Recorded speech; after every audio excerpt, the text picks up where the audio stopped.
Welcome back to the REVan channel. We're cruising around the swap meet here in Carlisle at the Ford Nationals, and this caught my eye. I mean, there's a lot of great stuff here. GT40 intakes and Fox body Mustangs and all kinds of stuff.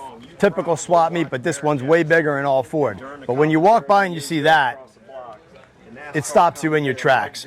Boss 429, Wyand tunnel ram, dual Hollies, and it's an actual Boss 429 Mustang, the real deal. This is an actual real Boss. You can tell some of the giveaways, the cutouts here. Built by Carcraft, 1969 and 70. These cars are iconic, and this one's for sale actually. It's $210,000 or best offer. That's the owner right there.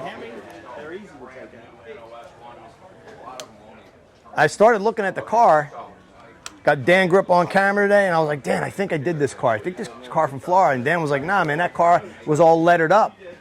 And then you can kind of see it did have some lettering on it, especially on the other side. I don't know if there's like a little remnants of it. But Dan's like, no, that car had a cage in it. So we're looking. There's no cage. But I'm like, damn, that hood scoop looks familiar. And the aluminum slots kind of looked familiar. And this is like an old school kind of drag slick. I don't even know if they would have had these in '69. This might even been beforehand. But then we talked to the owner, Bernie, and he's like, this car came out of Florida, out of a collection. And I was like, same car. He's like, took all the lettering off it. He's actually trying to sell it. But why not take another look? He said he'd start it for us. We didn't get to hear it run last time. This time we're going to get to hear it run.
The previous owner and the current owner do not know a whole lot about the car, which is odd for these cars because usually they had a pretty good booklet that would go with the car or race history. So we're just going to kind of take a look around and see what we can find. So check out, Dan, look at this fuel tank. Look at this fuel sump. It's got like an old school style cap, regular gas cap, and then it's just like a tank cut into the floor, strapped in. Ironically, the battery says Tampa Bay battery on it, which Tampa Bay, Florida, where I'm from. The car is white. It's in fantastic shape. Look at the wheel wells. It's never been cut up, tubbed, even though it ran in super stock out of Texas, we believe. Battery in the back like it should be. Glass trunk, which is sitting over there behind. And then this is how you just put wider tires on a car back in the day. You just put some wider wheels, let them stick out, jack the back of the car up for clearance. 69. Some of the drag racing stuff, lighter windows. And I can see right there it's got the strap. You mind if I open it? All right, we'll take a look inside. Yep, lightweight windows. We'll be careful not to hit the door. Stock seats. You can see what they did to the back area of the car, just kind of paneled it out, and you can see where the holes go through for the roll bar that used to be in it. We'll get some B-roll of that. Hurst floor shifter, pretty basic in there.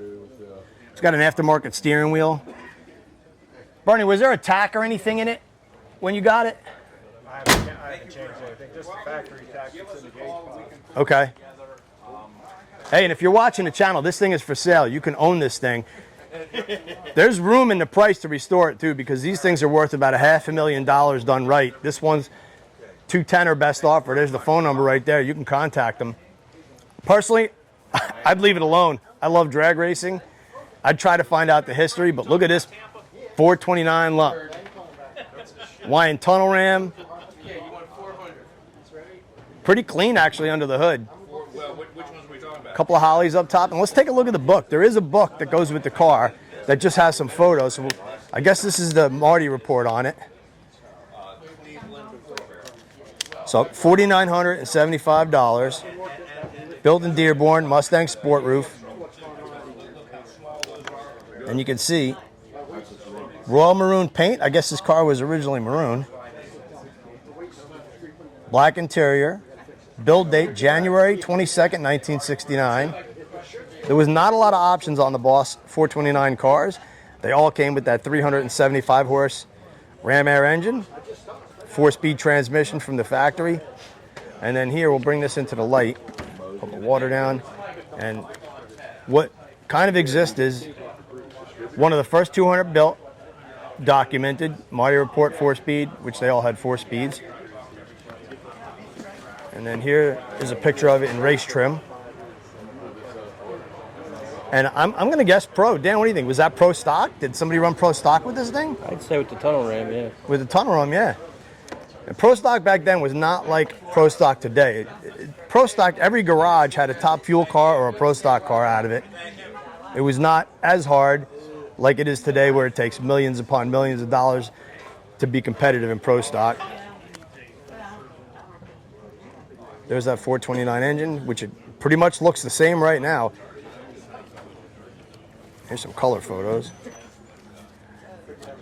You can go back and watch the other video that we did on this car. Again, raced that at Texas or Oklahoma, we believe, somewhere in that region of the country. And serial numbers, VIN numbers, all that kind of stuff. It is the real deal Boss 9. Here's some ad stuff. I guess that's the manifold that's on it. Super Stock magazine, which is cool. And that's, like, amazingly, that's really it. That's kind of all the story or the history that remains from this car. But just looking at some of the details, the headers are amazing on this thing. There is literally no room. And Dan will agree, it's rare to see one in this trim because almost every one that you see is going to be restored back to original. This one is kind of in race trim, so some of the race stuff, the pin-on hood. But like Bernie, the owner, pointed out, like if this was your car and you were racing it back then, you kind of didn't care if you did this to the car because you didn't know that it was going to be worth $500,000 one day, and Ford was going to make a better one in 1970, so you might have got rid of it and got the new one. But looking at the engine, he said he'd fire it up for us, so we're going to get to hear it run, but there's just like a lot of different stuff that's made for racing on here. Like I said, the headers, you've got the engine strap here. I'm assuming it probably still has motor mounts, but I can't really tell. Yeah, it still has motor mounts down in there. So this is just a torque strap. Remote fuel filter, the electronic stuff, that's a more modern coil over there. That might not have been, it's a Jacob, so that's probably not from the early 70s. And a single pop master still. And then you can see kind of somewhat of a crude setup for the throttle linkage, because that would have been done after the fact, because these cars obviously did not come with a wind tunnel ram on there. I do have one of the Oh, look at that. Original build sheet. That is cool. NASCAR engine package. Wow. I love old paperwork, all the original stuff. I don't want that to blow away. Look at that. We'll take a peek at the interior. Thank you, sir. Yes, sir. Thank you. You mind if we take a peek inside here? Go ahead. All right. So you've got the strap for the windows, 2 of them, a la Hemi car. And I'll let you get in there, Dan, because I can just talk. So an aftermarket kind of steering wheel, a 4-speed H-pattern shifter. That even predates the ramrod style shifters of the day, or the vertigate shifter, whatever you want to call it. There was a roll bar in there. And you can kind of see the holes still exist where it would have went through that back panel. But stock seats, didn't go to really a race seat back then. And just really, you know, the panel is really the only lightening of the car. And this thing could be yours. You got the old school style Pro Stock hood scoop. Pretty basic on the stickers. I have no idea what this car would have turned for an elapsed time. Probably somewhere in the 10s or maybe the high 9s back then is about what they probably would have run. And then one more look at these tires here. And then I'm going to peek underneath and let you know what's happening underneath. So it's got like a under the car frame connector with a kind of tiny looking setup here for a lower kind of, I wouldn't call it a Caltrack type bar, but it's kind of like a Caltrack. And 9-inch rear, of course. You can kind of see that. And then these cheater slicks. But that's about it, man. Look at a really cool car here at Carlisle. We're having fun. We got so much more to see. We're going to cruise the swap meet, see what we can find. We're out here to have some fun, and we appreciate everybody checking out the REVan channel.